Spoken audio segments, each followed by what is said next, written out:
On ne l'a même pas reconnu. Il était maigri, horriblement maigre. J'ai été effrayée en le voyant. Il nous a dit qu'il avait des douleurs au niveau articulaire très très fortes, qu'il souffre de maux de tête atroces, qu'il souffre d'insomnie. Il se lève au milieu de la nuit, il n'arrive plus à dormir. Et il en profite même pour prier. Il se lève tant bien que mal. Il fait ses ablutions et il va prier pour clamer, pour demander à Dieu de lui rendre justice, de l'aider. Pendant qu'on était là, il avait une bouteille d'eau avec lui et il buvait de toutes petites gorgées d'eau.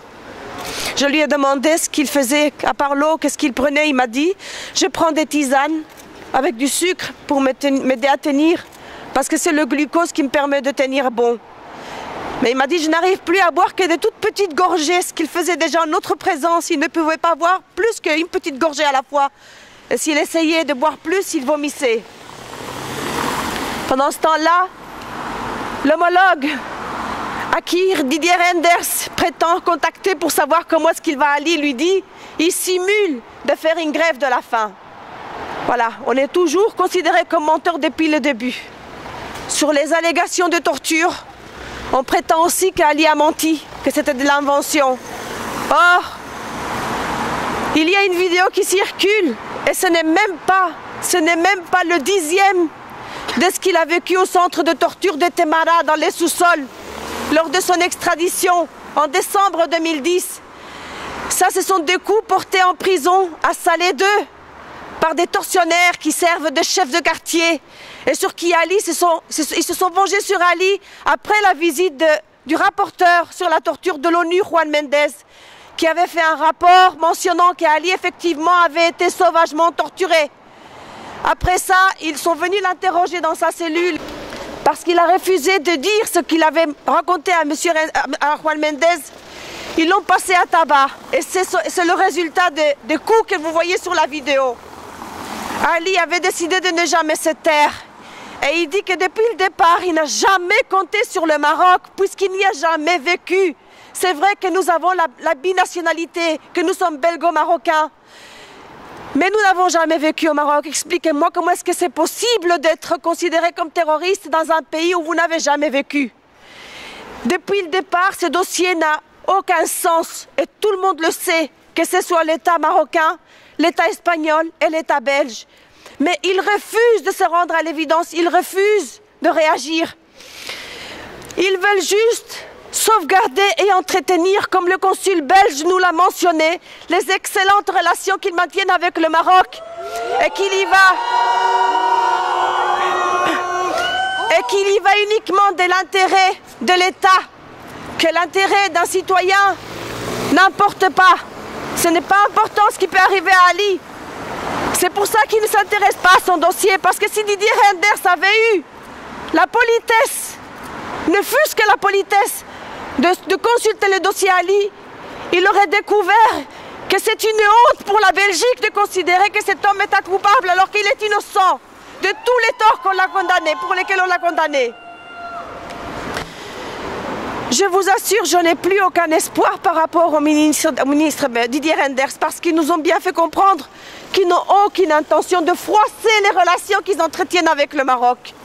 On a demandé uniquement, après qu'on ait traduit en justice l'État belge pour non-assistance consulaire et qu'on l'ait emporté en première instance et en appel. Et pendant que le jugement est exécutoire et qu'ils doivent rendre visite à mon frère, le consul a le devoir de rendre visite à Ali Arras. Il ne le fait pas. Et simultanément, pendant qu'ils prétendent vouloir le faire et que c'est le Maroc qui bloque, ils introduisent un pourvoi en cassation, ce qui signifie clairement que les binationaux, on ne veut pas qu'ils puissent jouir des mêmes droits que n'importe quel autre Belge, ce qui est une honte.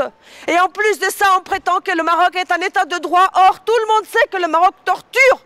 Mais comment est-ce que c'est possible que le ministère des Affaires étrangères, ici même à la capitale de l'Europe, tienne de tels propos mensongers, uniquement pour des intérêts. Pour des intérêts, c'est tout ce qui compte pour eux. La vie de mon frère n'est certainement pas en sécurité. Ils veulent jouer aux Samaritains en envoyant soi-disant un courrier qui demande une intervention médicale Mais il s'agit d'une aide humanitaire, tenez-vous bien.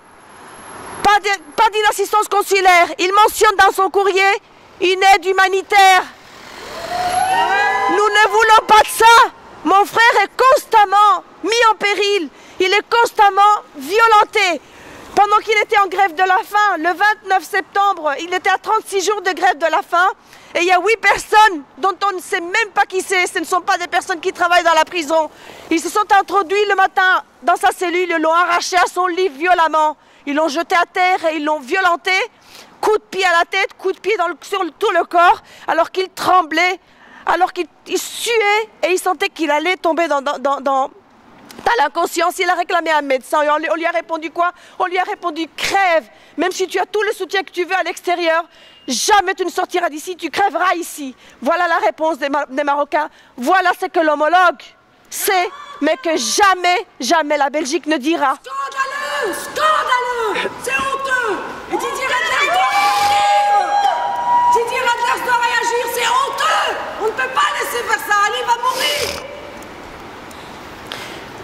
Je reste convaincue d'une seule chose, c'est que c'est nous, les citoyens, qui avons la clé dans les mains.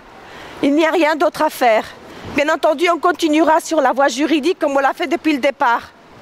Mais c'est les binationaux, accompagnés des Belges de souche, qui pouvons changer la donne. Nous devons exiger ce droit. Nous devons exiger que nous soyons tous logés à la même enseigne, que nous puissions jouer tous des mêmes droits. Il est hors de question qu'on continue à subir et à assumer. Ali, il n'y croit absolument pas à la justice marocaine. Nous avons assisté aux différents procès et nous savons que ce n'était qu'une piètre comédie. Une piètre comédie. Tout était déjà décidé pour maintenir cette peur, cette crainte du terrorisme, même là où il n'y a rien. Si vous vous informez, vous verrez bien qu'il n'y a rien. Ali Arras a eu droit à un non-lieu mentionné par le juge Balthazar Garçon à 2 reprises. Et récemment, il a revu l'un de nos avocats, il lui a dit que c'était une honte, qu'il n'y avait rien contre lui. Et malgré ça, il a été extradé. Et vous savez pourquoi il a été extradé? Et c'est celle-là que je n'arriverai jamais à avaler. Parce que la Belgique n'a jamais bougé le petit doigt. Il n'a jamais voulu intervenir parce qu'il s'agissait d'un Belgo-Marocain. Et que pour eux, il ne s'agit pas d'un être humain. Nous ne sommes pas considérés comme des êtres humains à part entière, ni comme Belges à part entière. Et honnêtement, c'est un acte que je ne pardonnerai jamais. Jamais. C'est parce que c'est à partir de là que j'ai compris que nous sommes des sous-citoyens. Nous sommes des sous-citoyens. Et réveillez-vous. Réveillez-vous. Nous devons changer la donne. C'est nous, les acteurs, qui allons produire ces changements. Nous pouvons le faire. Et nous devons être nombreux à l'exiger. Je vous remercie beaucoup pour votre écoute et désolé.